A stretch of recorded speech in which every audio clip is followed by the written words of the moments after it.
Экспонаттардың ішіндегі ең көнесі 17 ғасырға тиесілі қыш құмыралар.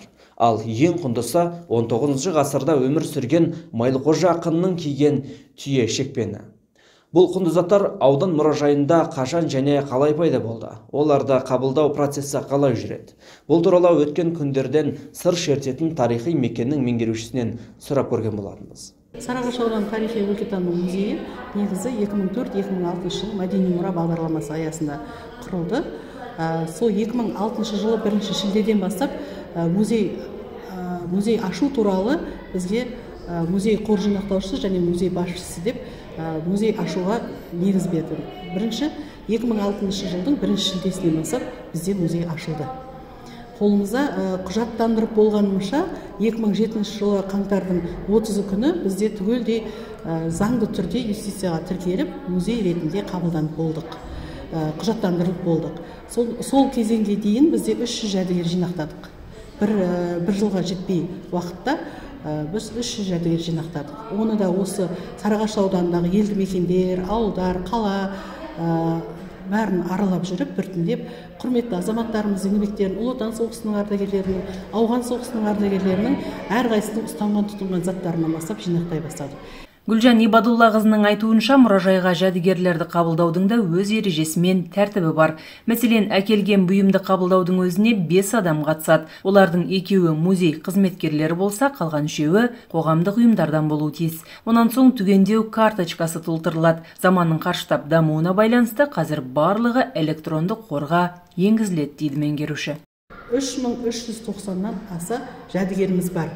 Оның негізгі қорында 1630 жәдігеріміз бізде негізгі қор болып табылады. Ал негізгі қордың ішінде де бізде 37 жәдігерді құнды жәдігерлерге жатқызамыз. Оны біз электрондық құжаттандырдық. Әрине бізде әрбір жәдігер 8 құжатпен толықтырылады. Кітапқа тіркеп болғаннан кейін біз оны жоғары жаққа есеп береміз. Осындай бізде осынша жәдігер қабылданды. Ол жәдігердің құндылығы мынандай, әрқайсысына әр жәдігерге әпсана жазылады. Сол әпсана жазылу арқылы барып біз сол жәдігерге жан бітіреміз. Тарихи кезеңдерін айта отырып, біз оларды экспозиция залына қоямыз.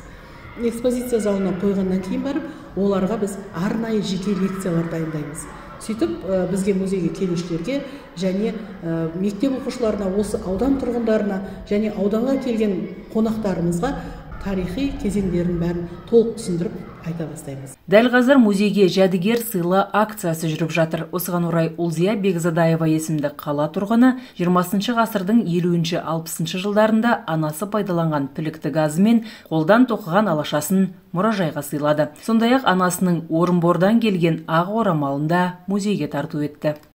Өзінің қарашығындай сақтап жүрген анамның заттарын музейге жәдігер сыйлау акциясына қатысып тапсырайын, және осы өзіміздің ұрпағымыз осы Сарыағаштың ауданының жер-жерден келіп көреді ғой, енді соны Гүлжан ханымға рахмет, жандандырып осындай керексіз зат болып тұрған жерінен алып келіп тапсырайын деп жатырмын. Керагаз деген болатын еді, керосинмен жанатын, осы керагазды тапсырайын деп жатырмын. Асты, мынау ыдысы, мынаған керосин құйылатын. Сосын өзімізде көрдік қой, кеше кәдімгі газ келгенше. Бала кезімізде. Бала кезімізде. Мынаны бүйтіп қондырып қояды. Мынаған пілік салынады, 3 пілік. Сөйтіп, мынау үстіне соны қойылады. Мынау үстіне қазан қойылады. Құнды заттарды қорға қабылдау процесіне ауданның әжелер алқасы да қатысты. Алқа төрайымы Күлшат Мәуленова көнеден қалған құндылықтарды сақтап қалуда тарихи өлкетану мұражай қызметкерлерінің еңбегі зор екенін атап өтті. Ауданымыздағы тарихи өлкетану мұражайында қызмет атқарып жүрген Гүлжан қызымыздың көптеген қор жинағанын көріп отырмыз. Аудандағы белгілі азаматтардан, жеке үйдегі әрбір тұрғынның өздерінің аналарынан, ата-бабаларынан қалған жәдігерлік бұйымдарды өткізіп, осындай ұлттық мұражайымыз толықталып отыр.